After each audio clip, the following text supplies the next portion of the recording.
definitely have read it, but you might have not realized it. Shifra and Puva. Yeah. They are characters in the Bible. Wow. They are what? Characters in the Bible. Monty, come on. Not Sephora. No. ಅಲ್ಲ ಶಿಷ್ಯ They Exodus come, huh? ಎಕ್ಸೋಡಸ್ಸಿನದ Yeah. Oh. ಎಕ್ಸೋಡಸ್ಸಿನದ delivery Exactly.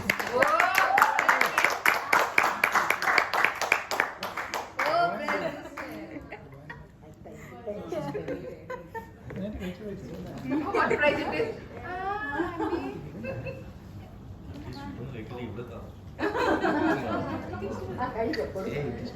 Okay. Okay. Yeah. So, now that we know who they are, No, we don't know. so Shifra and Auntie only said delivery. I thought some delivery ಅಲ್ಲ boy. Delivery ಅಲ್ಲ in Exodus, in the first chapter of Exodus, wait, David, who is Shifra and Pua? Some guy in the Guy. girl guys No. in Exodus. Delivery guy, Exodus. Okay, but basically, in the first chapter of Exodus, it talks about how after in Joseph's time, all of the Israelites, his brothers, came to live in Egypt with him. Now, this starting of Exodus takes place almost 80 years after that, and Egypt is filled with Israelites. And at that time, what happens is Pharaoh sees that they are multiplying like crazy. They're just multiplying and multiplying. So Pharaoh gets scared, and he tells these two midwives, they are the head midwives of the area, to when the Israelite women are delivering their babies, if it is a boy, to kill him. If it is a girl, let her live. So even though they were given this order, Shifra and Puva, they did not obey the Pharaoh because they feared the Lord. And because they feared the Lord, they let them live. And then later when Pharaoh called them and they were like, why are they still, growing so much? Why are the young Egyptian boys not killed? They both said that, the Israelite women are not like the Egyptian women. They are so strong. Before we can even get there, they deliver their babies. And the Lord saw their faithfulness, and they blessed them, and He blessed them with families of their own. Okay, so that's the basic story of Shifra and Puva. So, yeah. Now, do you want to read? No, it's fine. Okay, so who can tell me what the fear of the Lord is? Oh, God and wisdom. We had explained. Hello. hello. To love the Lord. We had explained. You love the Lord so much that you fear you hurt Him. Yeah. It is out of respect and reverence that we fear the Lord, not out of fear of us being punished for anything. So, the fear of the Lord may seem like an obscure part of our faith, or like a very not relevant part of our faith, but in reality it is the center. I want to ask you guys a few questions, okay? And you can answer them in your mind or out loud, however you please. It's just yes or no, okay? So, do you want wisdom? If you do, then fear the Lord. Do you want to know God? If you do, fear the Lord. Do you want a long life? If you do, then fear the Lord. If you want wisdom, fear the Lord. If you want gratitude, fear the Lord. If you want mercy, fear the Lord. Now, we could just keep going and going and going. There are so many verses in the Bible that talk about fearing the Lord. But it is something many Christians often struggle to understand. So Now before we dwell deep into the fear of the Lord, how is the fear of the Lord related to Shifra and Puah? We will look at that. So, this is what we know about the Israelites. They migrated from Egypt due to the famine. They stayed for 80 years and their population grew like crazy. Now,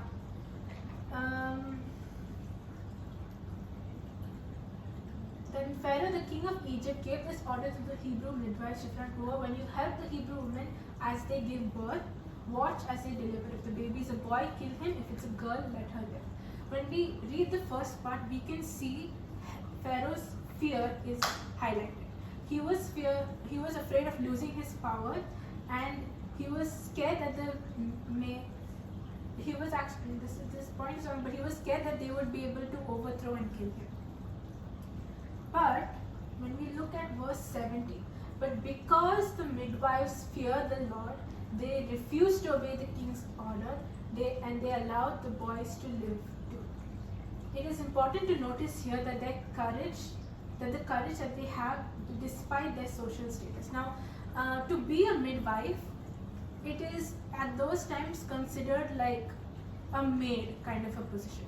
You're not rich, you're not educated, and most of the time you don't have children. That's why you are a midwife. So in society's standards, they were considered the least of the least. And even though they were nobody, they chose to stand up to Pharaoh. And Pharaoh is the complete opposite of their social status. He is like the highest of the high. With one word, they can be thrown into jail, they can be killed, anything, but they have the confidence to stand up against Pharaoh because they fear the Lord. Now, did you know that when we talk about fear, one of the biggest fears that everybody has in common, that is higher than death, is, any guesses? Like a fear, according to a public survey, there is one fear that is higher than death. That Shame. Seeing your loved ones. no, it's a much more common one than you would realize. Spiders. No, Spiders. Fear no, of sinning. no, Fear of God. no, Height. no. Public speaking. Exactly. Really? The biggest fear is fear of public speaking. Why is that? Yeah. It's very funny. The next week. No, then next week you speak then. No, I can always speak. I have no shame for You prepared public myself. speaking. Public Speaking. Yeah, no yeah. problem for I you. can't, Jolly. I can't. No, this no, not. I'm saying public speaking. Okay. But when we think of fear, we think of those phobias, these type of fears, spiders and heights, and some people are scared of blood, those kind of fear. But the Hebrew understanding of fear is much deeper. It is a profound respect and acknowledgement of God's power. Now, recently, 3-4 years ago, we had one of the biggest fears COVID. come to life, COVID, right? And everyone was so scared. All the masks were put, the sanitizing, the social distancing, everything was there. And even though we may not have an innate terror about it, we still changed our lives according to that fear. We made those changes. We learned to attend classes on Zoom, meetings on Zoom, everything we adapted to that, even though maybe inside it was not a big fear of ours. All these actions show a respect for something that could harm us, even though that is not right. So in this same type of fear that causes us to wear masks or social distance is the same type of fear that makes us wear seat belts, right? But I'm sure none of us like COVID here, liked it, or will ever want to experience something like that. But just because we don't like it doesn't mean that we will not obey it. We wear our seatbelts because for the safety of not crashing our car or just being safe on the road. So in that way, when you respect something for the power that the thing has over over a person is like an example of fear of the Lord. Now, the midwives feared the Lord. That doesn't mean they were terrified of him. It doesn't mean that they were shaking in fear. It means they had a healthy respect for him, and they claimed, and they knew he had a greater authority over them on earth and in heaven. That's why they obeyed. And they obeyed so they would put a smile on God's face rather than putting a smile on Pharaoh's face. Right? So you and I can have the same respect for a lot of things. And what we call that nowadays, what we call that fear is priority. So we can talk about some problems with that word that we've encountered over time. We have a lot of priorities in life. I think I have this. Yeah, we have a lot of priorities in life, whether it be our career, our family, our health, our faith. We are always surrounded by priority. And all these things are good until they get in the way of things that are of greater priority. You see, it is wonderful to live a good life, but when living the good life gets in the way of, loving God, that's when priority becomes God itself rather than loving God himself. Okay? So, Repeat the sentence, what? when our priority for say family gets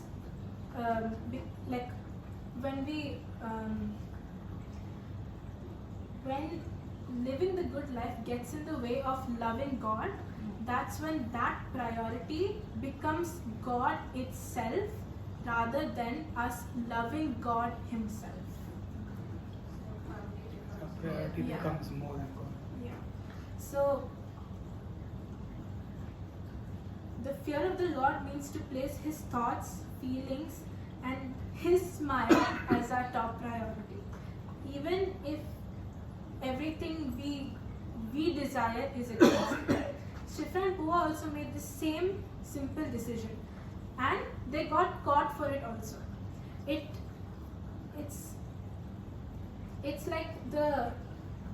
one of the funnier parts of the story where after all of this the king comes and asks why are you doing this? Why in realization he could have directly immediately thrown them in jail, killed them, but he still wanted to know why. And that's when they lied. And they didn't even try to make an excuse, they just directly lied. But they made the conscious decision to do that for the betterment of the Israelites. Now, when we talk more about priorities, very few of us will ever make decisions that will impact our entire life. Not every one of us will be here I stand before the entire world, come and burn me down if you will, but I will not move, like that kind of big decision that will impact our entire life. But instead everyone makes tiny decisions every day. So the beautiful part is God considers even those small decisions as important as a very big decision. How you and I spend our time tomorrow and how we notice things in society, how we decide to sacrifice things matters to God. Secondly, priorities are only truly known when they are tested. It is very easy to say I serve God or I surrender all when it aligns with what we want to do.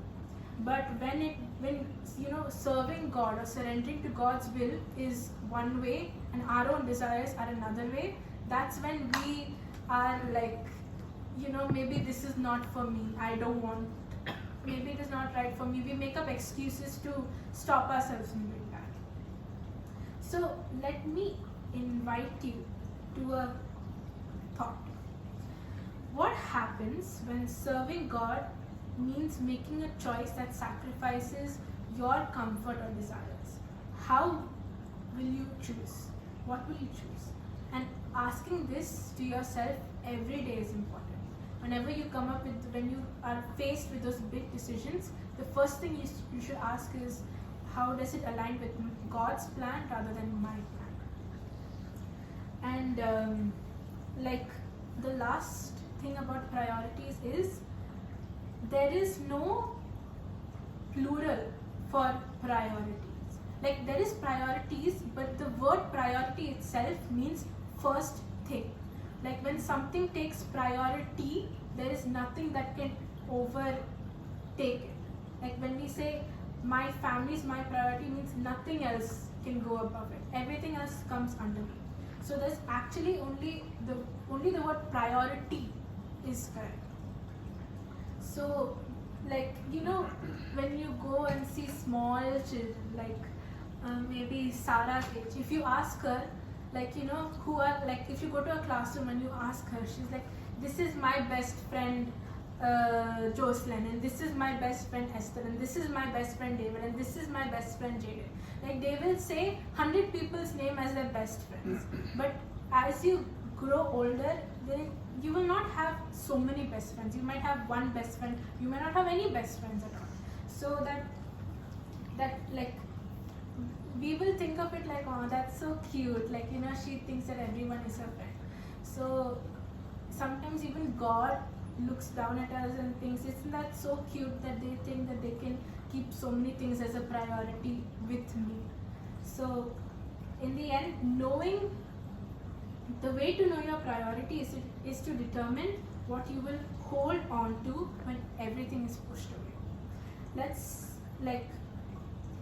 say if your job is your priority, can you get fired? If it's your finances that is your priority, can you lose them in a bad market? If your relationship is your priority, can that person die, leave you, or push you out? Because the truth is, a job can never forgive your sins. A person can never promise you eternity, and your finances will never redeem you. Choosing that one thing that shows us a path to greatness is what we must prioritize. Like the midwives, they were at the bottom of the societal ladder. They were uneducated, poor, enslaved, and they stood up to Pharaoh. And that gave them an image in the Bible. So if you actually read the chapter, in that they named Shifra and Puah, but the Pharaoh's name is not mentioned at all. And especially in those times, having a name is like one of the biggest titles. Like you have a name, that is very important. So who wrote Exodus? Moses. So Moses, the name of Pharaoh is not mentioned, but the name of Shifra and Puah is mentioned, because it gave them a legacy, a greatness, and a power. Later in the chapter, a boy named Moses is born, and because Moses was born, he was able to save all of Israel from Egypt. And because God's people were saved, later came a king named David. And because of the king named David, later came a king who later came a king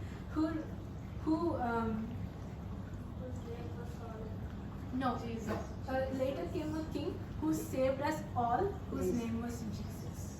And Jesus puts it in the best terms when he says, "Seek ye first the kingdom of heaven, and all other priorities of your life will be added to it." Keep the main things main. Keep the priority number one as priority number one. The pharaohs of the world can tell you all they want. They can tell you, put me first, put me last. But what will you do as the church of Jesus Christ? What will you do? Yeah, that's the question.